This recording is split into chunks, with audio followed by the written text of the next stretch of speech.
Welcome to Real Estate Coaching Radio, starring award-winning real estate coaches and #1 international best-selling authors, Tim and Julie Harris. Real Estate Coaching Radio is the nation's #1 daily radio show for realtors who demand authentic, real-time coaching. Get ready for fluff-free, unfiltered, full-strength honesty about what's truly working to get you into action, helping others, and making money now in today's real estate market. Now to our hosts, Tim and Julie Harris. Hey, we're back. So, emergency notice. The coronavirus. Ooh. Well, good news first. The Federal Reserve just made an emergency rate cut Tuesday, slashing the benchmark U.S. interest rate by a half percentage point, the biggest cut since the financial crisis. That is a big deal. That will have an effect on mortgage rates. We're going to talk about that and all the other things you need to know about the coronavirus on today's real estate coaching radio. Julie. Yes. Did I just rename the show accidentally? I think so. I don't think I did. Well, anyway, welcome to today's podcast. Yes, thank you. And I'm glad that you didn't slip like you did on your last coaching call and call it the carnivorous virus.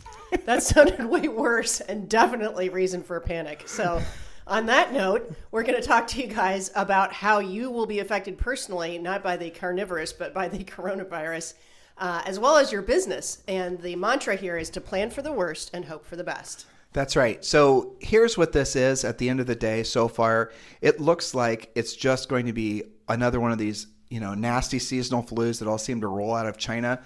And by all measures, and Julie wrote a lot of great notes about this, we're not going to spend too much time trying to sound like we're a CNN cover story. But by all measures, this is something that's going to be, like I said, an elaborate flu.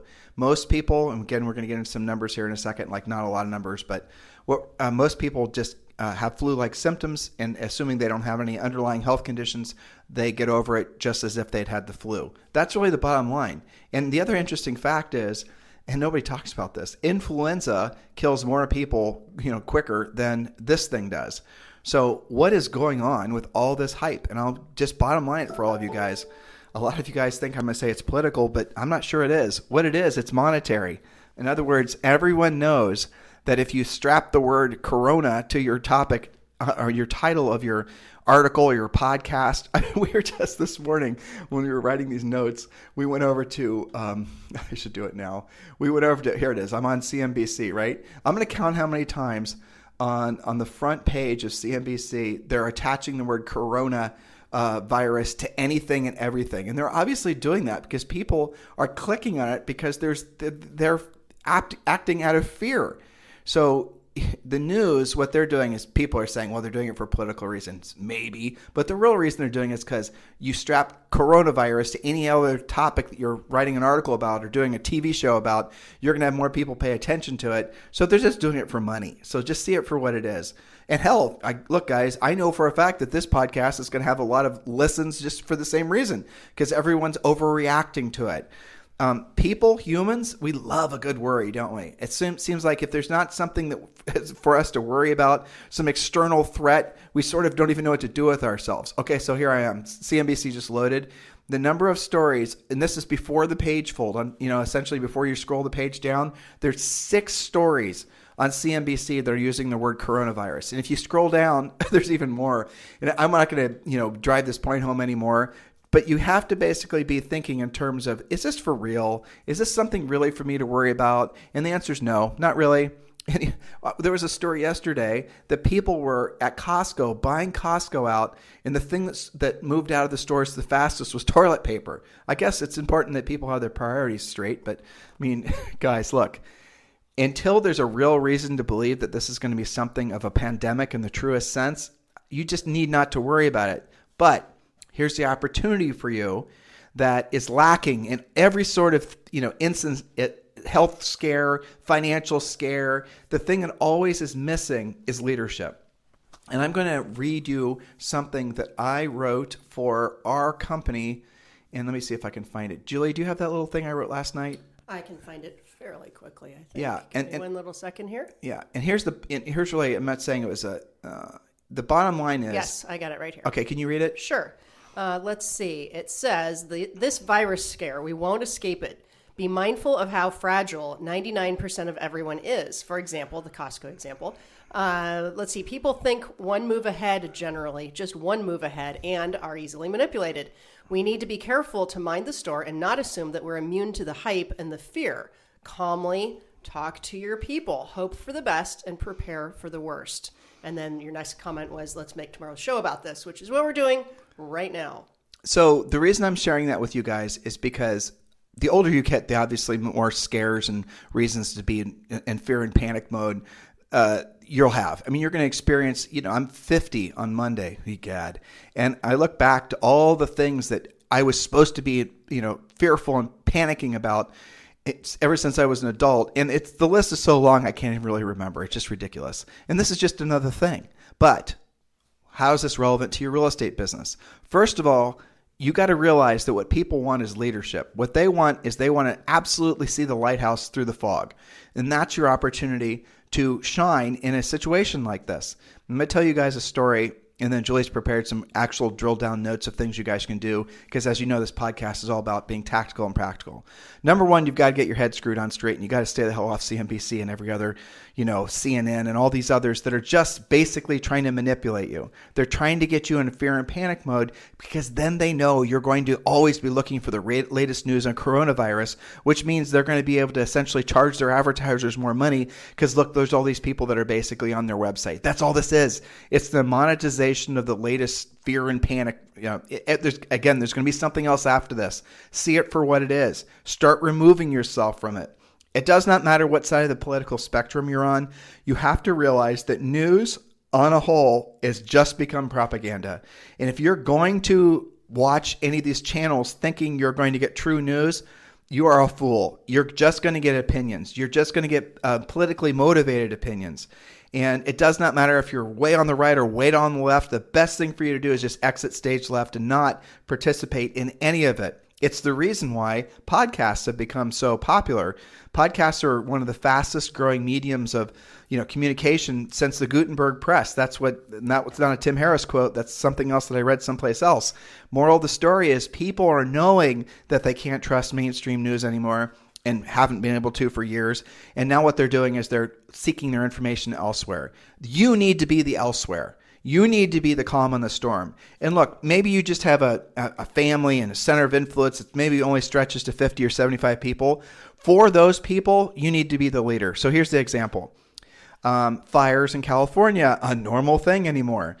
And again, don't get sucked in the politicized aspect of this. Just focus on the human ramifications of it. People are fearful of their homes being burned down and things like that. Don't get wrapped up in global warming and all of those things. That's not your job.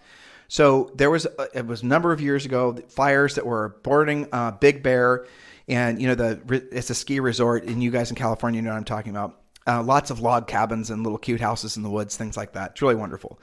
And we had a coaching client up there, and his part of Big Bear, where his house was isolated enough that the fires weren't going in his direction, so he decided to stay.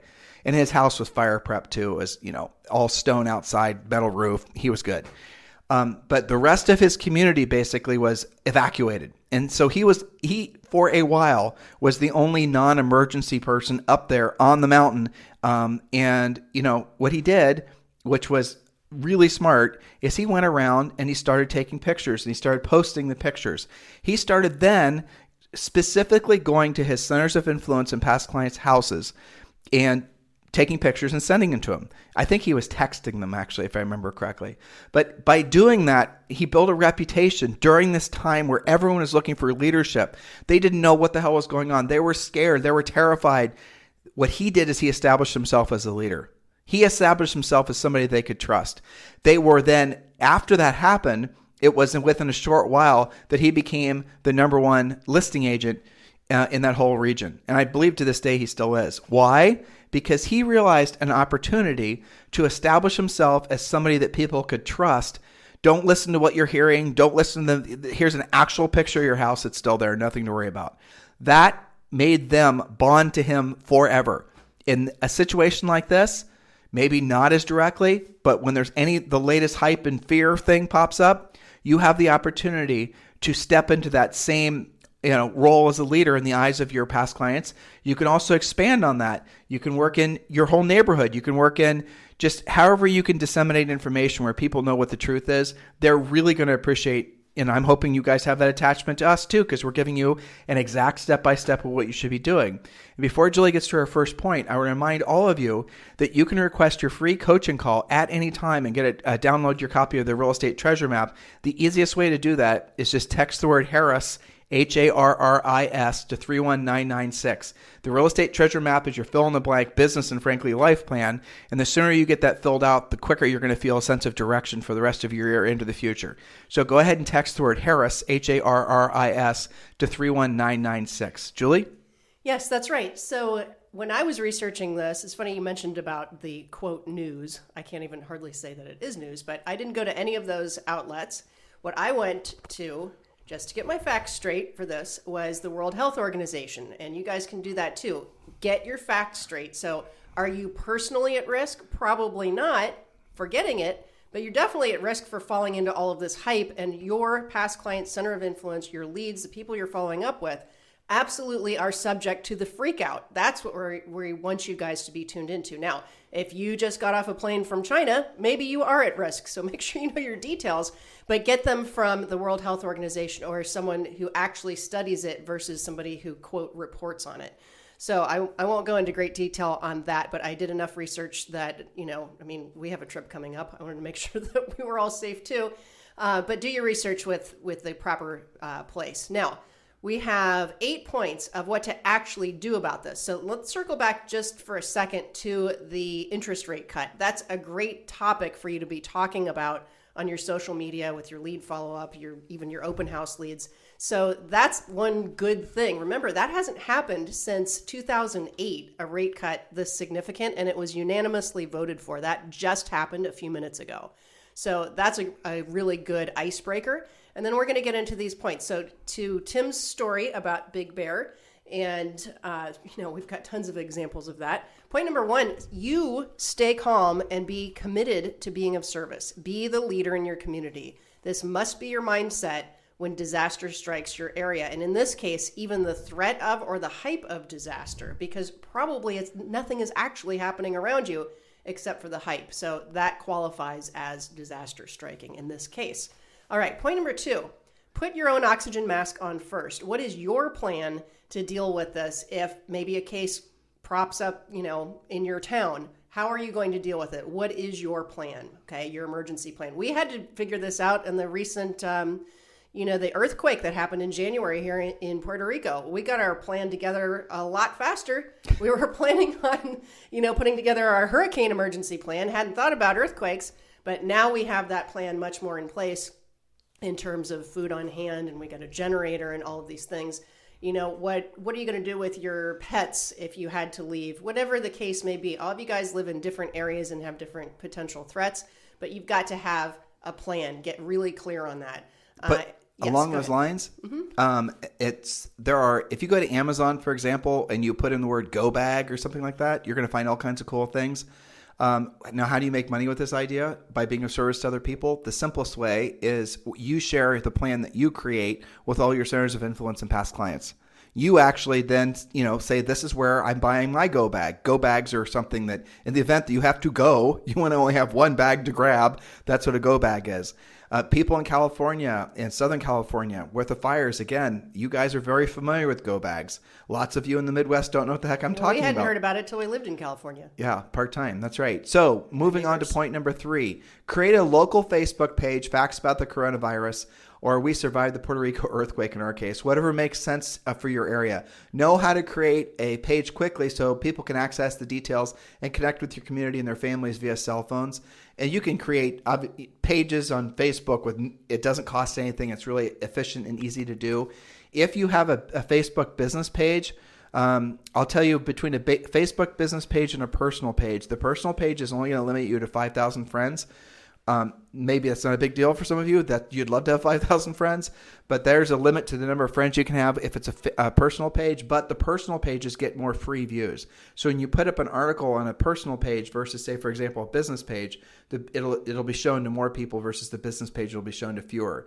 So if you're going to not want to create a new page around the coronavirus, you might want to just basically start adding posts to your particular page. And then let's assume you're working primarily with your friends, centers of influence, and past clients for the sake of using this idea. Then the move obviously is going to be to make sure it gets in front of them. So there's that. All right, point number 4, Julie. Well, yes. And speaking of social media, a great example of that was in the past few days, people were freaking out and buying face masks. And then the facts about that came out, that's to protect people. That's for people who already have it to wear. And that it basically does almost nothing for you to walk around with a face mask. So you might post something like that to be educating your people and, again, be the leader. So point number 4, dedicate the days and weeks after the disaster or hype about the disaster to urgent and caring outreach. Now, this applies to your family, your past clients, your neighbors, anybody that you can help. You be the one who cares and be committed to doing what it takes. Phone calls are most efficient, but phones, in some cases might be down. Load your car up with water, cookies, Subway sandwiches, do your pop buys. We have for our Premier Coaching clients on that Facebook page, there's been a lot of recent posts of pop by, cold and flu season oriented hand sanitizer, tissues, something that shows that you care. But even if it's just a phone call, that shows that you're the leader and you're doing that outreach. So point number 5, speaking of the outreach, when you do that, provide a list of recommended service providers. Again, hard copy is best. In this case, you might have some facts from World Health Organization, an article about the face masks, again, service providers as it relates to what you're dealing with. Hard copy is best. We come out with this list of points for various things: fires, earthquakes, tornadoes. Now we've got the virus. So, modify that as needed. If you're in an area that's probably going to have hurricanes, roofers and carpenters make sense. In this case, it might be, 2 or 3 links to check or your Facebook page to get the actual facts. So in some cases, you can get discounts from your service providers and pass along to your own past clients, neighbors, coupons, stuff like that. So make it personal to where you live. I had a coaching client that is on her own personal page. What she's doing is she's starting to do daily, and I imagine she's going to increase Facebook live conferences where it's just basically her talking about the coronavirus, and then basically people are then, it's not a great deal of people that are participating, but the reality of it is, again, she's putting herself in that position of being a leader amongst her at least Facebook friends. And my challenge to her was making sure she doesn't think that that's going to be sufficient, that she needs to expand outside of Facebook, because guess what? Not everyone's on Facebook. And then start making the calls. And so we've given you ammunition, really, 3 great ideas you can implement right away. And if the hype is just going to increase about this, because now you got the Fed, because then now people are going to talk endlessly. Oh my God, what does the Fed know about? Why did they cut the interest rates to half point? Oh my God, we must be going into a recession. Well, so look, here's how it's relevant to you. Why don't you? Julie's given you at least 2 things here to talk about.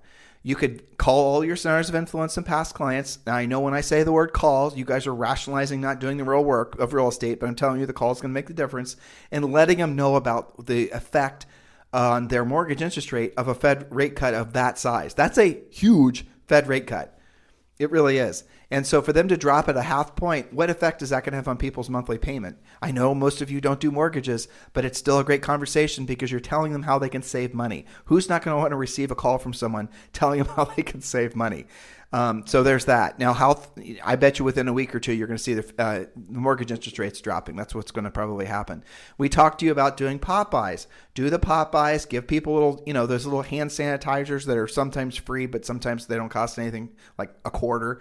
And pop by and give those to people. And so from a prevention of virus in general, this one in particular is spread through droplets, as disgusting as that is.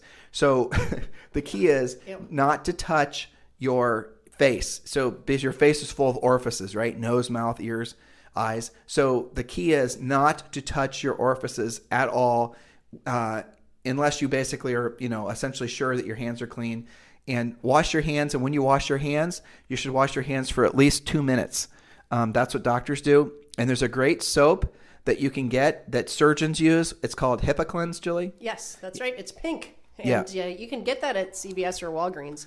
and it's like the super germ killer. It's pretty good. So, Tim, to your point about the communication, it makes me think about like Zoe's school. They have, since the earthquake, for example, and you guys can be the leader in setting this kind of thing up. They have redundant ways of getting a message out. They have a group on WhatsApp. They have the Facebook page. They have their Instagram. They have our emails. And in an extreme circumstance, they have a phone system that goes out and calls and texts everybody. It's not relying on just one resource. Tim, you and I were joking yesterday about, a lot of this is made up fear because the actual risk is so low versus real fear, like the email that we got from her school yesterday, which was, and I swear to you, when you should read it. Find it and read it. I'll try and find that. I'll film the dead air, but you find the... I thought it was a joke the first time I read it. Don't tell them. Okay, Go find the email. Let me find it. Hang on a second. Because remember, we live in Puerto Rico, but we're originally from Ohio. But this was real fear as my example here. In Columbus, Ohio, where Julie and I are originally from, and we've lived all over the country, but your biggest fear is going to be a really long, cold winter. I mean, really. Maybe a tornado. Maybe a tornado, yeah. Occasionally, But here in Puerto Rico, oh my gosh, do you have a long list of things to be fearful of? Julie said one earthquake, but that's not true. There was one big earthquake, and then there were 200 little earthquakes that happened all around the beginning of the year. And so I told this story in the podcast, but it's true. We did not know that, for example, Puerto Rico borders a massive fault line to the south of the island. We didn't know that. News to us. We did not know that Puerto Rico has one of the most common areas in the country, because remember, Puerto Rico is part of the U.S., for earthquakes. We didn't know any of that. Nobody talks about it. That's all news. But look, when you're in an environment like that, you go through phases of, oh my gosh, what's going on? And I'm unsettled, I'm fearful. And that's what everyone else goes through too. That's the reason it goes back to, when we got through the initial fear and panic of this situation that was happening in Puerto Rico, then the next thing was, who can we go to trust to get good information? And we identified who the leaders were in our town of Dorado. We knew who they were, just basically based on our own interactions with them. And we just directly communicated with them and said, okay, so what's the real bottom line? When's the electricity going to be back? What's the real bottom line? When's the water going to be back? Because everything was out. And they told us. And so they were the leaders in our community. I want you guys to be in that same position in the event that there's obviously this corona thing keeps getting spun up. Boy, are we grateful to have had them to go to. I'll tee up the email. I could tell you found I got it right here. Okay, so it is, to put this in perspective. We live in Puerto Rico. We have this wonderful little girl named Zoe Grace Harris is our daughter. And she goes to this incredible international school called the American School in Switzerland. So she's not in Switzerland. That's just the name. She's not. We threatened to send her there, though, if she's bad. Which she's like, is it like Harry Potter's castle? So it's not much of a threat. But there's this pond that's down by the parking lot where Julie parks every day to take Zoe to school. And the kids play and they'll go fish and all the rest of it. And so this pond has just basically become one of the places that you just automatically expect to see children fishing and screwing around in the water. Okay, so we get this email yesterday. Go ahead. Okay. Dear Tassus Dorado community, the administration of Sabanera Dorado has just informed us that an alligator approximately 4 feet long has been spotted in the area near the gatehouse and the main entrance. We are writing to urge you and your family to use caution in the area near the lakes. The appropriate agencies have been notified and every effort is being made to locate the alligator as quickly as possible. If you see it, please contact, the gatehouse and the administration office. Thank you for your cooperation. Just so matter of fact. I'm like, well, okay then. It just like, I honestly, I was, where was I? I was waiting, I was getting a prescription. I was waiting in the truck and I read that like 3 or 4 times. First I thought you were fooling me because sometimes you try and pull it over on me. Then I double checked that it wasn't April Fool's Day. And then I started getting a couple of texts from my other mom friends with various WTF type letters attached. And then I'm like, okay, this thing is real.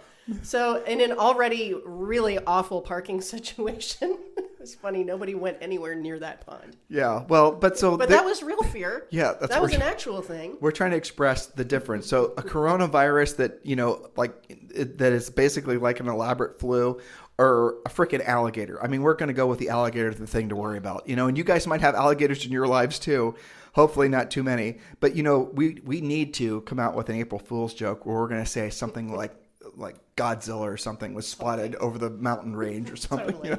and just do it matter of fact, and think that then up. have the PS. Remember, we're having our cookie drive this Saturday. That's what it'd be like. That's what it's like. Oh, goodness. All right, so what point are we on, Julie? Okay, so we have two more points to go. After number 7, after things settle, do a second round of communication to be sure everything is okay and continue to be of service as we previously mentioned. This is a great opportunity for you to use the Ford, it's not really a script, it's a memory jogger, the Ford memory jogger, which reminds you to talk about FORD, family, occupation, recreation, dreams, to reconnect. And it'll be so much easier to do that after you've made the first round of communication. So, we're giving you so many excuses to make these calls and pop-bys. It's not even funny. So not doing this, you're really kind of turning your back on your past clients, your center of influence, and saying, no, you know what? I really am not going to have any right to be upset if you do business with someone else because I didn't bother to check on you when I knew that you were probably freaking out. So just a little guilt there, a little guilt coaching for you. Well, again, when it's true. When it's a time of crisis like this, or at least perceived crisis is what we're dealing with, you will be remembered forever as being the person that stepped in to help. This is what we're trying to impress upon you. You're going to position yourself in your community as not just the go-to real estate agent, which is the direction that most of you are headed, but just something on a totally different level, which, you will be in sacred territory, breathing rare air when you follow some of these guidelines, because you're going to be the person that not just can be successful buying or selling real estate, but the person who actually stepped into the breach when it matters. And that's what we want you all to do. Do it at differing levels. Some of you have hundreds, if not thousands of people that you can have direct influence on. We do. That's what we're trying to do now. Others of you might have just dozens. It does not matter. Do not be complacent, because the positive ramifications from doing this are never ending. They really are. The ripples that will come from you dropping this pond in your river, or your pond rather, it'll last years, decades. This could be this little simple concept of being of service to others in a time when they truly need someone to tell them what's going on. That little simple concept is going to hypothetically could change the total trajectory of your business. All right, I think we have one more point, Julie. Yes, and it's similar to what you just said, but point number 8, always ask, who else do you know who could use my help? Do this throughout the process. Don't worry about using dorky scripts like, when do you plan on moving? Okay, don't be tacky. It's who else could use my help. They're going to remember that you were there during the stressful times, and referrals, of course, will come to you. It's important work to take seriously. So remember, if you're not helping, somebody else is. Your job is to be the one that everyone knows they can count on. And that's our final point. Yeah. Well, so what's your homework from this? At least consider picking up the phone. That's free. At least consider doing that. Maybe the next level is going to be start disseminating information on some sort of social platform. That the easiest way to do that, obviously, is going to be your Facebook page, assuming you have one. Beyond that, the next phase of this is going to be maybe you want to do, I was going to say, a meeting at your local clubhouse or something where people basically can get together and they can exchange information and essentially establish yourself as a leader. Or again, just go back to the original number 1, which is just simply picking up the phone and doing the real work of real estate. That by itself is something that's going to be incredibly impactful on your businesses and your personal lives. It really is. This is the stuff that makes a difference. So when you have these little, crises come up, the best thing for you to do is realize what people need more than anything is they need a calming voice. They need they're fearful. They're going in different places, getting different bits of information, wondering if they should go stockpile, Costco toilet paper. They don't know what they should be doing. You're going to see people talking about gas lines and just all this stuff. It's because we're designed to like a good worry. Humans just love to worry about stuff. And this thing is going to be beat into the biggest froth as you can possibly imagine because people are so worried about it. You think the press is just going to all of a sudden say, okay, hold on. You know what? I think we're creating too much fear and panic. We're going to stop doing it. No, it's going to get worse and it's going to get more intense. So look for the information that's truthful. Share that with your centers of influence and past clients, your neighbors, anyone that'll listen, and they'll remember that you were that person that basically told them the truth. You can use these notes. You can actually maybe you're a broker or an office manager. Use the notes from today's podcast.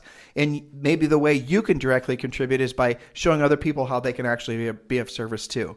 So listen, guys, I want you to seriously consider, if you've not done it yet, requesting your free coaching call and getting your real estate treasure map done. The easiest way for you to do that is just text the word Harris, Harris, to 31996. Text the word Harris, Harris, to 31996. In the meantime, if any of you guys would like to talk with me about joining our eXp Realty team, I would really love the opportunity to talk with you about that. Just text me directly. And this is my actual cell phone. Don't call, I won't answer. Just please text. It's 512-758-0206, 512-758-0206. So guys, please do something with this information. Don't just say, well, I'll do it. I'll eventually get around to it. All of you have time to at least show your true caring nature. Just pick your 20 top centers of influence and past clients and reach out to those. Or blow it up and disseminate the information as wide as you can, but don't do nothing. Don't just wait around for the latest CNN story to scare people even more.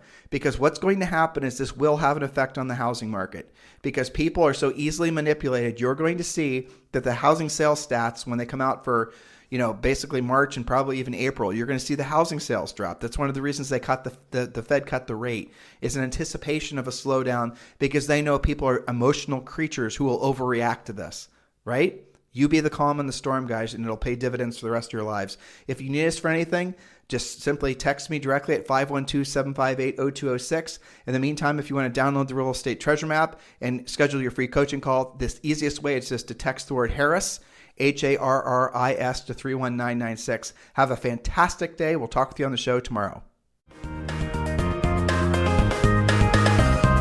This program has been a presentation by Tim and Julie Harris, Real Estate Coaching.